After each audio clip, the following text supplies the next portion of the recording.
Reklamą galėtume pradėti nuo didelių skaičių, bet jūs tikriausiai jau žinote, kas yra Surfshark. Tai gal tiesiog pažiūrėkite, kokius darbdavys mes esame. Which New Yorker gave up their data for food? We did something insane in the middle of London. Aplikuokit Surfshark ir dirbk kaip reklamoje. Labas, dar vieną nuostabaus pavasario dieną su jumis sveikinasi Gabija. Tikiuosi, kad šis gražus oras jums palaiko gerą nuotaiką, o aš jums pristatau kovo 16 dienos naujienas. Jungtinių valstijų prezidentas Donaldas Trumpas po truputį pradeda suprasti, kokį mėšlą įsipainiojo kartu su Izraeliu atakuodamas Iraną. Tai, kas turėjo būti kelių dienų operacija, išvirto į sudėtingą procesą. Ypač su Irano blokuojamu Hormūzo sąsiauriu. Jis kreipėsi pagalbos į 7 šalis. We're talking to countries about policing the straits because they are the ones, we don't get oil, very little, 1%, 2%. China, as an example, gets about 90% of its oil from the Hormuz Strait.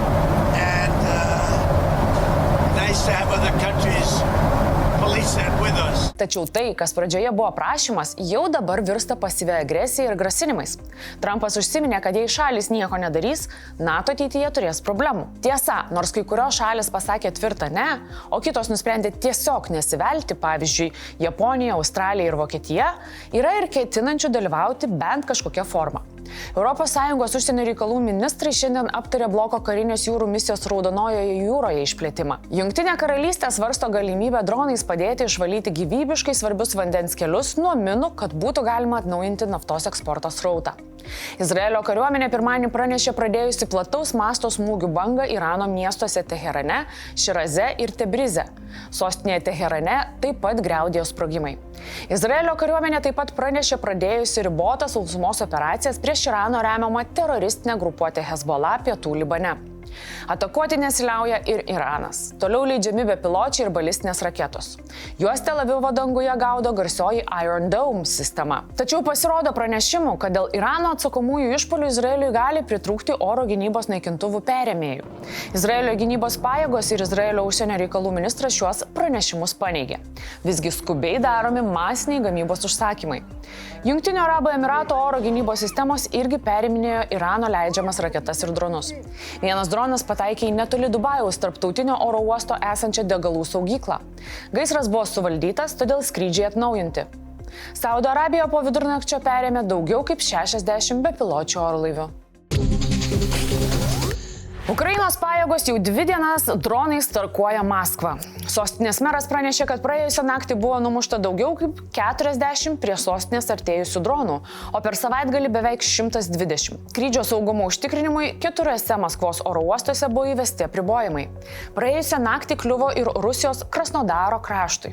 Ukrainos dronai surengė aviašou strateginėje naftos bazėje, kuri buvo svarbi logistikos grandis tiekianti degalus okupacinės kariuomenės poreikiams fronte. Po smūgio kilo milžiniškas gaisras miesto pramoninėje zonoje. Pastarieji smūgiai išmušė ruskeliams visus saugiklius ir tie surengė retą dieninę drono ataką. Ukrainos link paleido daugiau kaip 200 skirtingų tipų bepiločių orlaivių. Dronų nuolaužos nukrito pačiame sostinės centre. Laimiai nukentėjusių nėra. Tuo metu Sumuose dronas tėškėsi tiesiai į važiuojamąją kelio dalį. Zelenskis pareiškė, kad Ukraina sėkmingai sutrukdė didelę puolamąją operaciją, kurią kacapai planavo praėjusių metų pabaigoje. Ukrainos pajėgoms naudojant nepilotuojamas sistemas, Maskoliai kas mėnesį praranda daugiau kaip 30 000 karių ir naujam puolimui nebeturi mėsos. Moldovos vyriausybė sekmadienį paskelbė pavojų aplinkai Dniestro upėje po to, kai dėl Rusijos smūgio į Dniestro hidroelektrinę Ukrainoje į vandenį išsiliejo degalai. Ukrainos tarnybos incidentą apibūdino kaip didelio masto nuotėkį. Buvęs JAV gynybos atašė Lietuvoje Rusijos ekspertas Jeffrey Jenet teigia, kad dabartinis susipriešinimas tarp JAV ir Europos yra tai, apie ką Putinas galėjo tik pasvajoti. O vakarai privalo greičiau ir aiškiau įvardyti Rusijos atsakomybę už hibridinės atakas ir po kiekvieno išpuolio didinti paramą Ukrainai. O Vengrijos premjeras puikiai iliustruoja susipriešinimą Europos viduje. Orbanas ragina Europą nutraukti sankcijas Rusijos energetikos sektoriui. Seimo užsienio reikalų komiteto pirmininkas Remigijus Motuzas sako, kad Lietuva tokiam sumanimui nepritarė, nes sušvelninimas Rusijai suteiktų apie $10 milijardų pajamų per mėnesį, o gautos lėšos būtų panaudotos Ukrainos puolimui. Įtampos netrūksta ir kaimyninėje Lenkijoje. Donaldas Tuskas pareiškė, kad Lenkijos prezidentas Karolis Navrotskis ir dešiniojo sparno opozicinės partijos veda šalį į pasitraukimą iš ES.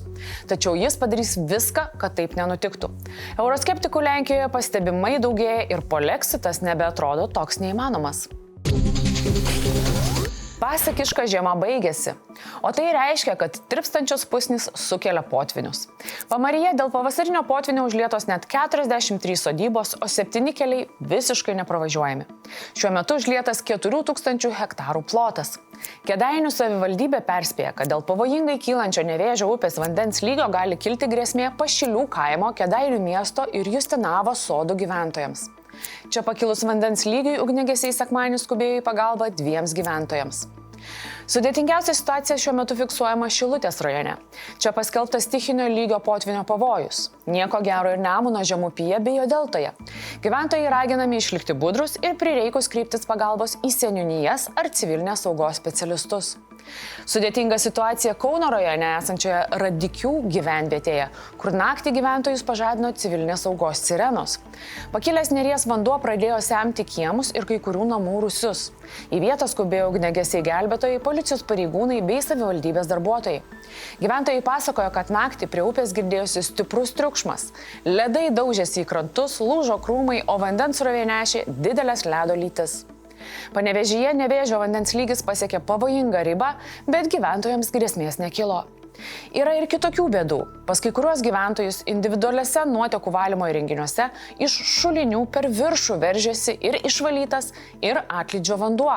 Infiltraciniai šuliniai, jeigu tik jie įkasti į molingą gruntą, greitai prisipildo vandens. Pasak specialistų, sklypai parenkami pagal grožį, ant upės šlaito ar skardžio, kur yra pačios sudėtingiausios sąlygos, o žmonės pagaili pinigų inžineriniams geologiniams tyrimams. Tai ir turi bėdų. Hidrologai prognozuoja, kad artimiausiamis dienomis daugelėje šalies upių vandens lygis turėtų pamažu stabilizuotis arba pradėti mažėti. Vis dėlto Nemuno žemupyje ir deltoje situacija dar gali išlikti sudėtinga. Ypač jei dėl ledonešio susiformuos naujos sangrūdos. Gal tarp mūsų žiūrovų yra tokių, kuriuos užspaudė stichija? Pasidalinkit komentaruose įspūdžiais. Nepriklausomybės atkūrimo dienos šventės baigėsi, o istorijos tęsiasi. Vilniaus universiteto tarptautinių santykių ir politikos mokslo instituto mokslininkas dėstytojas Konstantinas Andrijauskas kovo 11 įsivėlė į konfliktą Vilniuje su nacionalistais, kurie buvo iškėlę plakatą su užrašu Lietuva lietuviams. Apie incidentą pirmasis paskelbė pseudo visuomenininkas Raimondas Šimaitis. Jis tikino, kad Andrijauskas nuplėšė patriotišką tentą nuo Čiurlionio tilto prie Vingio parko, o plakatą iškėlusius asmenys apšaukė ekstremistais ir apstumdė, o vieną neva net sumušė. Pastarasis dėl patirtų sužalojimų buvo išvežtas į greitosios pagalbos ligoninę. Ten jam konstatuotas krūtinės ląstos sumušimas ir kelio nubrozdinimas. Andrijauskas patvirtino, kad nutraukė plakatą su užrašu Lietuva lietuviams, nes šį lozungą laiko radikaliu ir ekstremistiniu, kadangi jame matė neapykantos kalbą ir tautinės nesantaikos kurstymą. Tačiau kategoriškai neigia kaltinimus, kad tai darydamas vartojo necenzūrinius žodžius, kad plakatą suplėšė ir kad sudavė smūgius plakato savininkui. Policijos duomenimis dėl šio įvykio pradėtas ikiteisminis tyrimas pagal Baudžiamojo kodekso 284 straipsnį, numatantį atsakomybę už viešosios tvarkos pažeidimą, pagal kurį gresia bauda, laisvės apribojimas, areštas arba laisvės atėmimas iki 2 metų. Vilniaus universiteto atstovai teigia esą informuoti apie incidentą, tačiau patys vertinti dėstytojo veiksmų neskuba, laukia teisėsaugos institucijų išvadų ir tik gavus priims atitinkamus sprendimus. Blitz naujienos. Teisme pradėta nagrinėti byla dėl buvusiam krepšininkui Robertui Javtokui asociacijos Lietuvos krepšinis skirtos 858 eurų baudos už pasisakymus Kamilės Nacickaitės Van der Horst vyro atžvilgiu. Bauda jam buvo skirta po praėjusių metų rugsėjo laidos Nepatogus klausimai su Rolandu Mackevičiumi.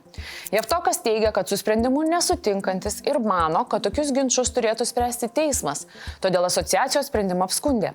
Asociacijos atstovai teigia, kad komisija veikia nešališkai ir piniginė bauda buvo tinkama už padarytą pažeidimą. Baltarusijai toliau neišleidžiant Lietuvos krovininių transporto priemonių ir žadėjus jas konfiskuoti, vežėjai teigia apie tai kol kas neturintis oficialios informacijos. Asociacijos Linava vadovas Erlandas Mikėnas sako, girdintis apie Baltarusijos muitinės prašymus pristatyti transporto priemonės jų inventorizavimui, tačiau patvirtinti šios informacijos taip pat negali. Vežėjai nuogastauja, kad Minskas gali pradėti konfiskuoti nuo spalio sulaikytus sulaikytus vilkikus, nes kovo 10 dieną suėjo 4 mėnesių terminas, po kurio tai leidžiama padaryti. Regiono administracinis teismas nusprendė, kad Lietuvos bankas pagrįstai panaikino finansinių technologijų įmonės FoxPay elektroninių pinigų įstaigos licenciją. Teismas atmetė bendrovės skundą dėl 2024 m. lapkričio 21 d. priimto Lietuvos banko sprendimo, konstatavęs, kad įmonės savininkė Ieva Trinkūnaitė netitinka teisės aktų reikalavimų akcininkams, o pati bendrovė padarė reikšmingus ir sistemingus pažeidimus pinigų plovimo ir teroristų finansavimo prevencijos srityje. Teismo vertinimu licencijos panaikinimas buvo proporcinga priemonė, atsižvelgiant į pažeidimų mastą ir jų keliamą riziką finansų sistemai bei vartotojų interesams. Šiandien komentaruose kviečiu padiskutuoti po šios karštos istorijos su politologu ir nuimtų plakatu. Kaip jums atrodo, Lietuva lietuviams radikalus lozungas ar tiesiog patriotiškas šūkis? Po visų pasvarstymų ir įtemptų žinių kviečiu jūs keliauti laukan ir mėgautis tobulų pavasariu. Komentaro apžvalga. Wolfukas sako, kad nors praėjusioje laidoje ir buvo nelabai gerų naujienų, bet pačios žinios patiko. Labai dėl to džiaugiamės. Dainius rašo, kad užsilenkė pomidoras. Ne iki galo suprantame, ar čia apie kažkokią asmenybę kalba eina, ar apie daržovę pomidorą. Dainiau, gal galėtumėte patikslinti? Jei tai būtent apie kažkurią asmenybę, tai būtų labai įdomu sužinoti, kas yra su pomidoru tapatinamas. Šiandien tiek žinių. Su jumis buvo Gabija. Gražaus ir saulėto jums vakaro. Iki.